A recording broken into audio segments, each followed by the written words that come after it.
নমস্কার। কলকাতা বিশ্ববিদ্যালয়ের উপর আমরা কোশ্চেন করছি। প্রথম কোশ্চেনটা দেওয়া আছে, গিগনাট কেন ফার্স্ট কম্পাউন্ডটার সঙ্গে বেশি ফাস্টেস্ট রিয়াকশন হবে সেকেন্ডটার থেকে। দেখো, তুমি যদি একটু খেয়াল করে দেখো, রিয়াক্টিভিটি কার উপর ডিপেন্ড করে? রিয়াক্টিভিটির ডেল্টা প্লাস ক্যারেক্টারের উপর ডিপেন্ড করে। এবার সেকেন্ড কম্পাউন্ডটা রেজোনেন্স করছে, এবং রেজোনেন্স করার জন্য এখানে ডেল্টা প্লাস ক্যারেক্টারটা কী হচ্ছে বলো তো? লো হচ্ছে। আর যেহেতু ডেল্টা প্লাস ক্যারেক্টারটা লো হচ্ছে, তার মানে এই কার্বনিল গ্রুপটা কী হবে? লেস রিয়াক্টিভ হবে কম্পেয়ার টু ফার্স্ট।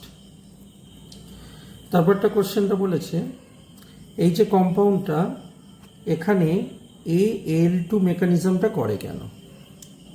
তো খেয়াল করে দেখো, অ্যাসিড মিডিয়ামে যখন রিয়াকশানটা হবে এই বন্ডটা ব্রেক হবে। কেন ব্রেক হবে? যদি H প্লাসের প্রেজেন্সে এই বন্ডটা ব্রেক করে, তাহলে দেখো এইখানে যে কার্বোক্যাটায়নটা তৈরি করছে, এই কার্বোক্যাটায়নটা ফিনাইল রিংয়ের সঙ্গে অ্যাটাচ আছে, এবং এটা রেজোন্যান্স স্টেবল কার্বোক্যাটায়ন।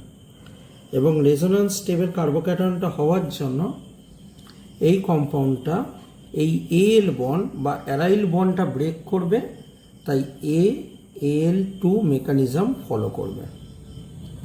তারপরটা বলেছে সিনথেসিস করতে বলেছে আমাকে। দেখো, সিনথেসিস করবার জন্য আমাকে কি করতে হবে? প্রথমে এটা ব্রেক করে নেব। ব্রেক করে নিয়ে এই জায়গাটা কার্বনিল নেব, আর এই জায়গাটা CH2CO2ET, আর এটা CO2ET নেব। তারপরে বেস দিয়ে রিয়াকশানটা করব। তাহলে বুঝতেই পারছো এখান থেকে কি হবে? জল বেরিয়ে যাবে। তারপর হাইড্রোলিসিস করব। তারপরে প্রথমে এটা রিয়াকশানটা হওয়ার পর আমার কাছে এরকম ধরনের দেখতে হচ্ছে, CO2ET, এটাও CO2ET। তারপর এটা হাইড্রোলিসিস করো। হাইড্রোলিসিস করলে এগুলো অ্যাসিড গ্রুপ আসবে। তারপর কোনো কার্বনে দুটো অ্যাসিড গ্রুপ থাকলে ডিকার্বক্সিলেশন হবে। তার মানে H3O+ দিলে এটা COOH হবে দুটো, আর হিট করলে ডিকার্বক্সিলেশন হয়ে একটা বেরিয়ে চলে যাবে। তার মানে আলটিমেটলি তোমার কাছে একটা CO2H পড়ে থাকবে। ঠিক আছে। নেক্সট কোশ্চেন মেটালের প্রেজেন্সে দেওয়া হয়েছে। তাহলে মেটালের প্রেজেন্সে দিলে কি হবে? এইরকম আর একটা মলিকুল, এরকম আর একটা মলিকুল থেকে প্রথমে কি হবে? প্রথমে এখানে র্যাডিক্যাল ফর্ম করবে, এই ডবল বন্ড চলে গিয়ে তারপর এই দুটো জোড়া লাগবে। ঠিক। তারপর এই র্যাডিক্যালগুলো একটা ইলেকট্রন নিয়ে সোডিয়াম থেকে Na+ এবং ইলেকট্রন হবে। এই ইলেকট্রন এই র্যাডিক্যালও নেবে, এখান থেকেও আর একটা ইলেকট্রন এই র্যাডিক্যালও নেবে। তাহলে দুটো র্যাডিক্যাল যদি ইলেকট্রন নিয়ে নেয়, তাহলে দেখতে হচ্ছে এখানে বন্ড, এখানে বন্ড, ইলেকট্রন নিয়ে নিয়েছে। আচ্ছা, এখানে সিঙ্গেল বন্ড ছিল, তাই তো? এখানে একটা বন্ড, এখানে একটা বন্ড, যে সিঙ্গেল বন্ড ছিল এটা হচ্ছে O- OET থাকছে, এটাও O- OET থাকছে। নেক্সট স্টেপে কী হবে? নেক্সট স্টেপে এই মাইনাসটা পড়বে, এটা বেরিয়ে যাবে, এই মাইনাসটা পড়বে, এটা বেরিয়ে যাবে। তাহলে দেখতে কেমন হচ্ছে? এখানেই করছি, যেহেতু এখানে করছিলাম।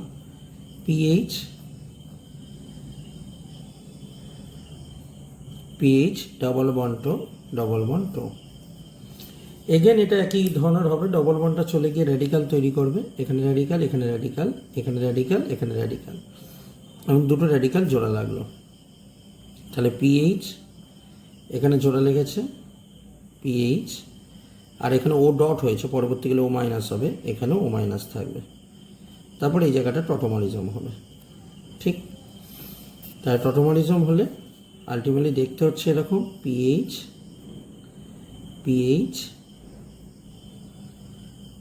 এখানে ডবল বন্ড আর এখানে OH। ঠিক।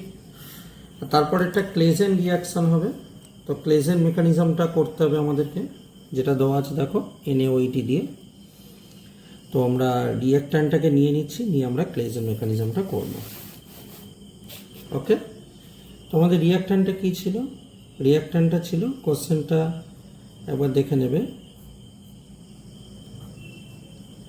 এটা ছিল তো NaOH দেওয়া আছে, তো NaOH কি করবে, এখানকার হাইড্রোজেনটাকে নেবে,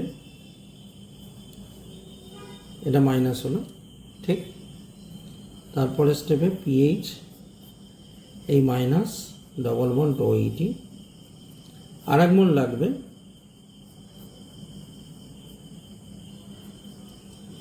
নেক্সট স্টেপে কি করব, এই মাইনাসটাকে এখানে অ্যাটাক করব, এই বন্ডটা উঠবে, এটা ব্যাক করার সময় এটাকে বারে বার করে দেবে।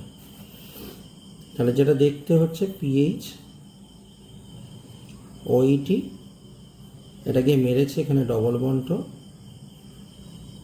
এটা pH. So this is the answer, pleasant product.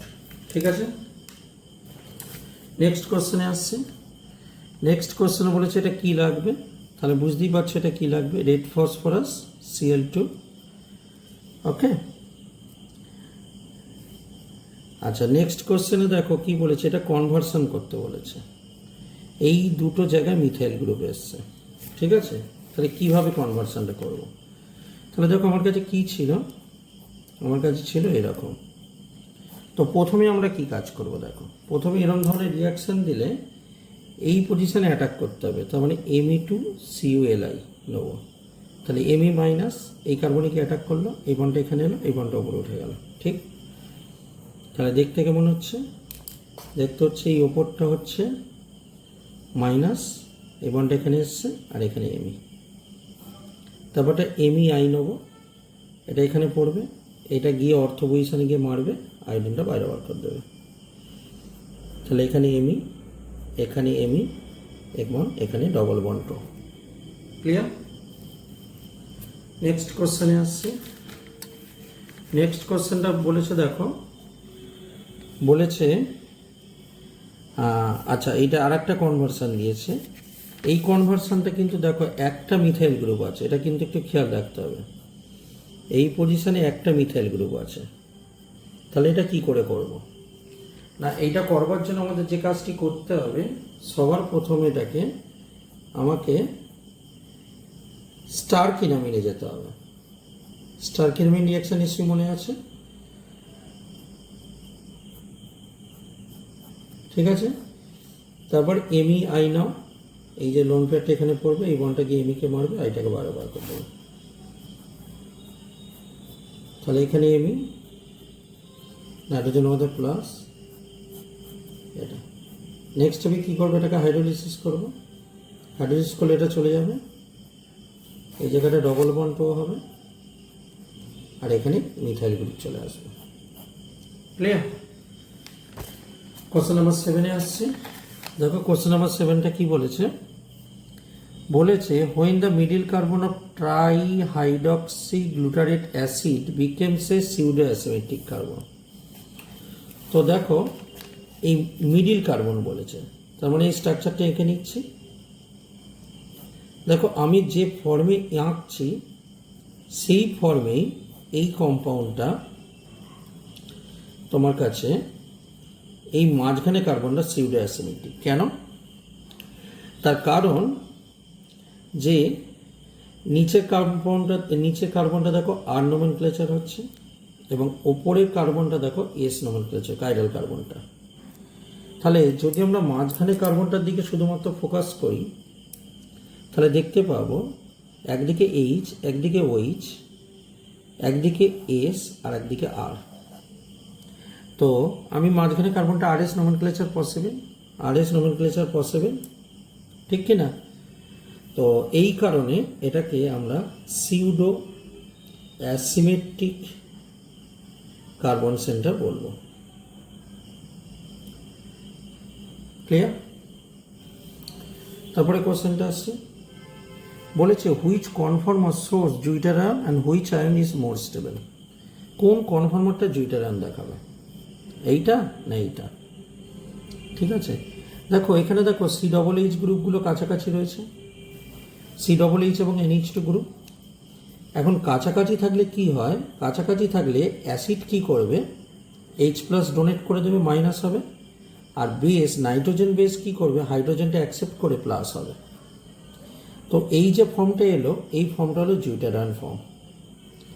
এবং দেখো জুইটারায়নের কাছে একটা আয়নিক ইন্টারাকশন থাকছে, আয়নিক ইন্টারাকশান থাকছে, এবং এই আয়নিক ইন্টারাকশানের জন্য এই ফর্মটা হলো সব থেকে বেশি পরিমাণে স্টেবল। তাহলে এইটা জুইটারান করবে এবং এই ফর্মটা জুইটারান করবার পর একটা আয়নিক ইন্টারাকশান হওয়ার জন্য স্টেবিলিটিটা বেশি হবে। তারপরে করতে বলেছে কম্পেয়ার ডাইপোল মুভমেন্ট, এই দুটো। দেখো এই কোশ্চেনটার মধ্যে একটা বিউটি আছে, যেটা মনে রাখা তোমার ডিউটি। ব্যাপারটা হলো এই যে কম্পাউন্ডটা দেওয়া আছে, এই কম্পাউন্ডটার মোস্ট স্টেবল ফর্ম হলো এই ফর্মটা, বুঝতে পারছো? কারণ এখানে হাইড্রোজেন বন্ডিং করছে। কিন্তু তারপরের যে কম্পাউন্ডটা দেওয়া আছে মোস্ট স্টেবল ফর্ম হলো অ্যান্টাই, কারণ ডাইপোল ডাইপোল ইন্টারাকশনটা কম। এখন দেখো এইটার ক্ষেত্রে মোস্ট স্টেবল ফর্ম এইটা, তারপরেরটার ক্ষেত্রে মোস্ট স্টেবল ফর্ম এইটা, ঠিক আছে? এবার দেখো যার যেটা স্টেবল ফর্ম সেই অবস্থা ডাইপোল মুভমেন্টকে কম্পেয়ার করো। দেখো এইটার ক্ষেত্রে দেখো একটা পার্মানেন্ট ডাইপোল আছে, ঠিক আছে, কিন্তু দুটো ক্লোরিন অপোজিটে রয়েছে। তাহলে দুটো ক্লোরিন অপোজিটে থাকলে এর মধ্যে কোনো ডাইপোল মুভমেন্ট নেই, নো ডাইপোল। তাহলে ফার্স্টেরটার ক্ষেত্রে ডাইপোল মুভমেন্ট আছে, আর ডাইপোল মুভমেন্ট যার মধ্যে থাকে তার তোমার কাছে ডাইপোল মুভমেন্টটা বেশি হবে অবশ্যই। তো সেই কারণে আমরা কোন অপশানটাকে নেব? আমরা এই অপশানটাকে নেব। তারপরে বলেছে find product when probe 1, 2, 3 try or react with HiO4। দেখো প্রোব বলেছে, ঠিক আছে? সো দিস ওয়ান, এইটার সঙ্গে আমি HiO4 এর রিয়াকশানটা করছি। তাহলে কি করে করব? প্রথমে তুমি এই পার্টটা নাও, এই যে পার্টটা নিলে CH2OH আর একটা OH নিয়ে নাও।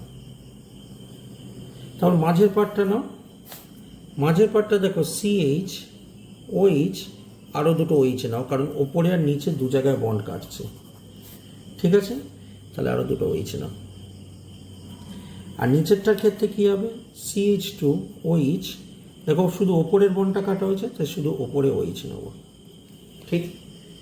এরপরে তুমি কি করবে বলো তো? তুমি এখান থেকে জল বার করো, এই বন্ডটা এখানে পড়ছে, জল বেরিয়ে যাচ্ছে। তাহলে কেমন দেখতে হচ্ছে? CH2 ডবল বন্ড 2, ঠিক আছে? তো এইটার ক্ষেত্রে দেখো এই বন্ডটা এখানে পড়ছে, এটা বেরিয়ে যাচ্ছে। তাহলে কেমন দেখতে হচ্ছে? C ডবল বন্ড 2 H, আর এই যে OH এর জন্য OH। আর এটার ক্ষেত্রে ঠিক এই বন্ডটা এখানে পড়ছে, এটা বেরিয়ে যাচ্ছে। তাহলে দুটো হাইড্রোজেন রয়েছে CH2, আর এই বন্ডটা এখানে পড়ছে, তাই ডবল বন্ড 2। ক্লিয়ার? সো এইটা হলো তোমার কাছে মেজর প্রোডাক্ট। তো এই ছিল আমাদের সেম 4-এর কিছু ইম্পর্টেন্ট কোশ্চেন কলকাতা বিশ্ববিদ্যালয় কেমিস্ট্রি অনার্সের সিলেবাসের উপর। আমরা পরবর্তী ভিডিওতে আরও কিছু কোশ্চেন নিয়ে আসবো। ধন্যবাদ সঙ্গে থাকবার জন্য।